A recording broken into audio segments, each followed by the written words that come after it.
In October 2012, a man in a pressurized suit stepped out of a helium balloon capsule and fell toward Earth from 128,000 feet.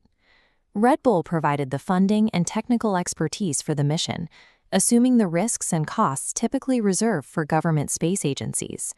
It is an unusual use of capital for a company that sells caffeinated water.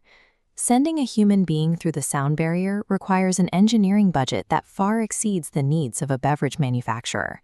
That high-altitude mission exists in a different world than the grocery store aisles where you actually find the product, shelved alongside sodas, juices, and sports drinks. Red Bull appears to be in a traditional battle for shelf space against brands like Monster and Rockstar, competing over who can offer the best flavor or the lowest price per ounce. However, the can itself serves as the highly visible front for a $10 billion global media and sports machine. This conglomerate began in the busy streets of 1970s Thailand. Before becoming a global brand, the drink was a local tonic known as Krating Dang.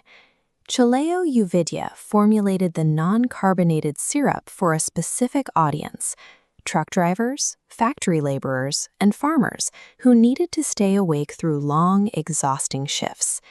In 1982, an Austrian marketing executive named Dietrich Mateschitz discovered the drink while traveling to Bangkok. He found that the local tonic cured his jet lag and saw an opportunity to bring it to the West. By 1984, Mateschitz and Uvidya formed a partnership. They took the base syrup, added carbonation, adjusted the sweetness, and rebranded the product for European tastes. That translation moved the product out of the pharmaceutical category and created a new high-margin market, the premium energy drink. Most beverage companies follow a standard marketing playbook by renting audience attention. They pay television networks for 30-second commercials to broadcast the features of their drinks to the public. Red Bull focused on a different strategy. Instead of promoting the liquid's ingredients, they chose to sell a high adrenaline lifestyle associated with the brand. To control that message, they founded Red Bull Media House in 2007, establishing an independent, professional-grade entertainment studio within the company. The company funnels 30% of beverage revenue into this production hub to create documentaries and live events. By creating the entertainment, Red Bull controls the distribution cycle. The media house generates independent profit through licensing, paying for its own marketing budget. This ownership model extends to sports.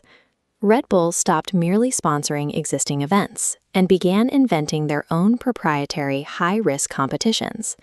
Events like Crashed Ice, a downhill ice cross race, act as self-sustaining content engines. They generate global media impressions and broadcast hours without the company needing to buy traditional ad space from external networks. In 2004, the company applied this strategy to elite motorsports, purchasing the Jaguar Formula One team for $1 while assuming its massive operating costs. Running two Formula One teams requires immense capital, but it guarantees the brand a permanent spot on a grid, broadcast to over 1 billion yearly viewers. When their teams win, like during Max Verstappen's championship streaks, the brand gains continuous validation through actual competitive success. Owning the teams outright provides a permanent marketing platform that reinforces a high-performance brand identity through every race and interview.